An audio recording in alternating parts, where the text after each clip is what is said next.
Good evening, everyone. I'm Jet Monroe, and this is Timeless Talks, the only show brave enough, or maybe dumb enough, to hand a microphone to history's most controversial characters. Think of it like group therapy. If the group was made up of world leaders with very questionable life choices, tonight we've got a real treat. A man who took career advancement to a whole new level by eliminating all his coworkers. Please welcome Joseph Stalin. Thank you. In my time, career advancement usually meant survival. I suppose eliminating the competition was just efficient. I appreciate the chance to speak tonight under much friendlier circumstances than I'm used to. We appreciate that, Joseph. Let's start at the beginning, before the politics, before the revolution. You were born in Georgia, not the American one with peaches, but the one under the Russian Empire. What was life like for young Ioseb Jugashvili? I was born in 1878 in the town of Gori in Georgia. My family was poor. My father was a shoemaker, often drunk and violent.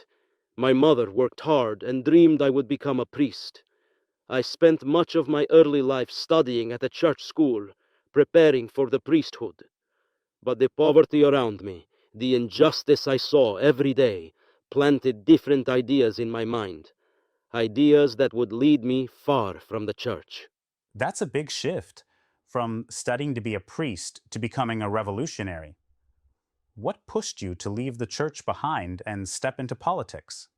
When I studied theology, I also discovered the writings of Karl Marx.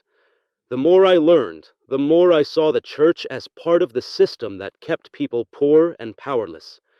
I realized that real change would not come through prayers, but through revolution. I left the seminary and devoted myself to the revolutionary cause. After leaving the seminary, you quickly became active in revolutionary circles. What were those early days like? Organizing workers, evading the authorities, even funding the movement through some unconventional methods. Those early years, man, they were difficult. We organized workers, printed underground newspapers, and spent more time running from the police than actually working. As for funding the revolution, well, let's just say banks made generous, though completely unwilling donations. Risky, yes, but we believe the cause was worth it. It clearly worked, because by the time of the Russian Revolution, you were an important figure in the Bolshevik movement. And for those who don't know, the Bolsheviks were a revolutionary group led by Lenin that wanted to overthrow the Russian monarchy and replace it with a government run by the working class. You worked closely with Lenin. How did that relationship shape your path to leadership? Lenin was the mind behind the revolution. He was a brilliant strategist and an unshakable leader. I worked mostly behind the scenes, organizing, managing, making sure the plans were carried out. I was not the most famous Bolshevik at the time, but I built power quietly. When Lenin fell ill, I was already in a position to step forward. After Lenin's death in 1924, there was a bit of a leadership disagreement, let's say. Most people thought Leon Trotsky, the famous revolutionary who actually led the Red Army, would take over. Instead, somehow you, working quietly behind the scenes, managed to outmaneuver everyone. How exactly did you pull that off? Charm, strategy, or just better office politics? Trotsky was brilliant, but he underestimated the importance of organization and loyalty. While he made speeches, I built alliances. Some would call it strategy, others might call it its survival. In politics, it is not always the loudest voice that wins. It is the one who counts the votes. Right. So less may the best man win, and more, may the best man quietly take over the entire system. Got it. After you secured power, you completely transformed the Soviet Union, industrializing the country almost overnight, but also introducing some, let's say, extreme methods. How did you see your role during those early years of leading the USSR? My goal was simple: to turn the Soviet Union into a strong, modern state that could survive against any enemy. We were decades behind the West in industry and technology. I believed we had to catch up, not in decades, but in years. It required discipline, sacrifice, and yes, sometimes brutal decisions. In my view, survival demanded strength, not softness. There's no doubt the Soviet Union became a major power under your leadership. But it came at an enormous cost. Millions of lives lost through famine, forced labor camps, and political purges. How did you justify those sacrifices to yourself and to the people? I forced the Soviet Union to industrialize, no matter the cost. We collectivized farms, seizing land from peasants to feed the cities. Many resisted, and millions died from famine. I ordered purges to eliminate anyone I saw as a threat. Political rivals, military officers, even ordinary citizens. The labor camps, the gulags, were filled with those who opposed or failed the state. It was brutal, but I believed survival demanded complete control.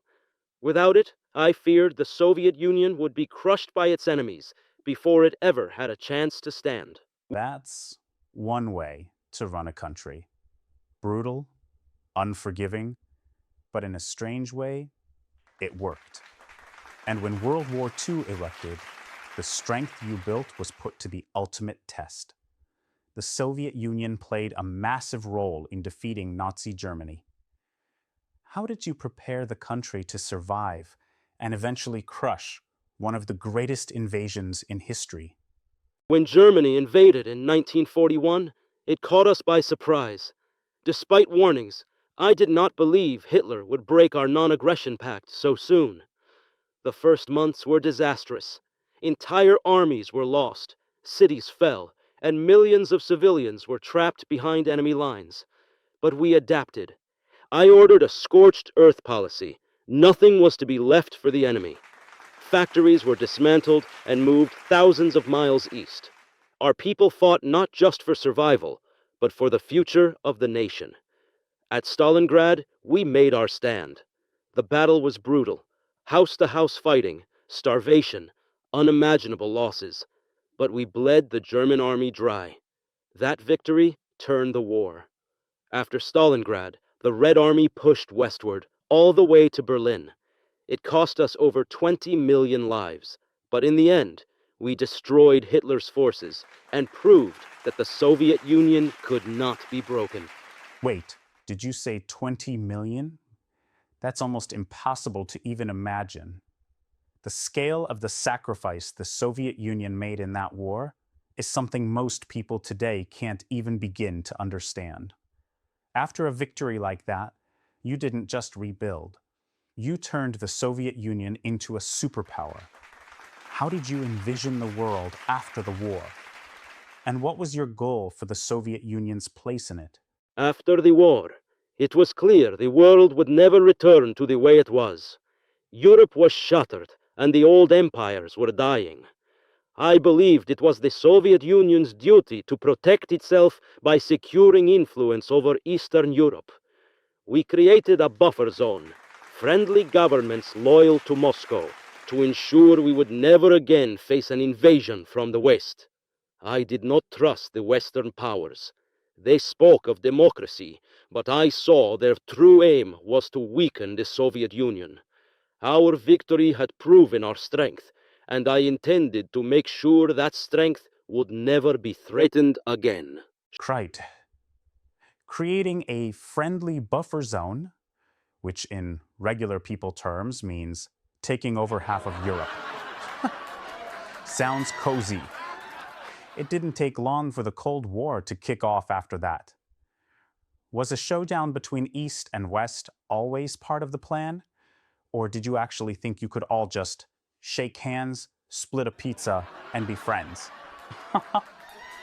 Sharing a pizza would have been easier than sharing power. The truth is, I never trusted the West, and they never trusted me. We had different visions for the future. They wanted open markets and influence across the world. I wanted security for the Soviet Union and protection for socialism. After everything we had suffered in the war, I was not willing to risk our survival by depending on the promises of old enemies. The Cold War was not declared openly, but it was inevitable the moment our armies met in Europe. Fair enough. I guess trust falls weren't really a thing between world powers back then. Or now, for that matter. As the Cold War heated up, you held on to power for nearly 3 decades, reshaping the Soviet Union and leaving behind one of the most complicated legacies in history. When you look back now, how do you view your impact, both on Russia and on the world? See myself as a man shaped by necessity. I did what I believed was required to protect and strengthen my country. Some remember me as a tyrant. Others see me as a builder of a superpower. History does not offer simple judgments. The Soviet Union survived because of what we built, and endured because of the strength we demanded. I did not seek to be loved. I sought to be remembered. Well, there you have it. Joseph Stalin, a man who didn't exactly play well with others, but definitely knew how to leave a mark on history. Thanks for joining us tonight, and for not sending us to a gulag. We hope to have you back sometime. Maybe next time we'll even bring one of your old rivals for a chat. Trotsky, if you're listening, check your calendar. If Trotsky shows up, I promise to finish the conversation properly this time. And on that slightly terrifying note, that's all the time we have tonight. This has been Timeless Talks. I'm Jet Monroe. Thanks for watching. And remember, history isn't just about what happened. It's about who survived to tell the story. See you next time.